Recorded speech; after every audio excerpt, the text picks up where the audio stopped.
Бул жерде очогубуз болчу. Үй бүлө менен чогулууга жакшы жер эле. Эми баары талкаланды. Украиналык фермер Вадим Шеремет мурда мында жубайы жана 7 баласы менен жашачу. Суу ушунчалык көп келгендиктен дубал кулап түштү.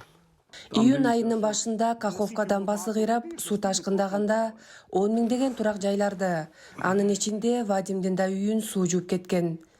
Ошол учурда фермер жардам сурап, социалдык тармакка видео жайгаштырган.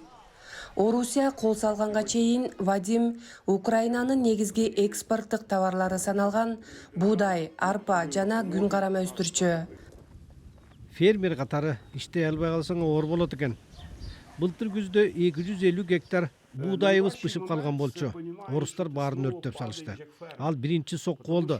Ресурстарыбыз калбады. Жаз келгенде болгон күчүбүздү жумшадык. Кийин суу каптады. Суу ташкыны аймакты канчалык масштабта каптаганын бул спутник сүрөттөрүнөн көрүүгө болот. И ты начинаешь понимать, что ты в реальности. Жашыл талааларды суу каптап, кийин ал тартылганда зыянга учураган топурак гана калган.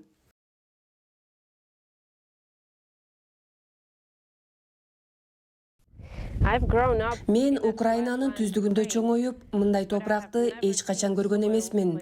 Таштай катып калыптыр. Бул суу ташкынынын кедергиси.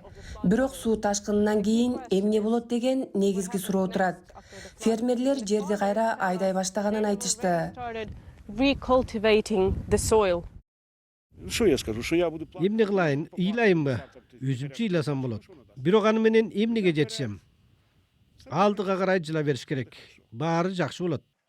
Бирок Бириккен Улуттар уюмунун маалыматына караганда, негизги суу сактагыч талкалангандыктан суу жетишпей, мындагы дыйкандарда чоң көйгөй жаралат.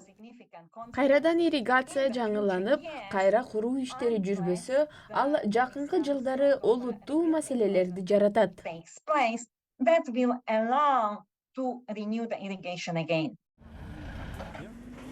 Вадим ошол ишке бел байлады. Сууну көбөйтүү үчүн ал кудуктарды казуу жолдорун издеп жатат.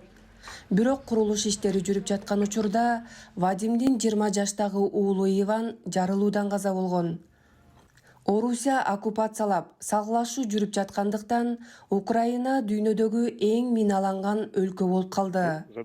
Вадим кайгырып турганына карабай, белди бекем бууга аракет кылат. Нам надо быть сильными. Биз күчтүү болушубуз керек. Жашашыбыз керек. Ал колубуздан келет. Бизде тынч жана өнүккөн Украинада жашоого татыктуу жакшы адамдар көп. Я думаю, так.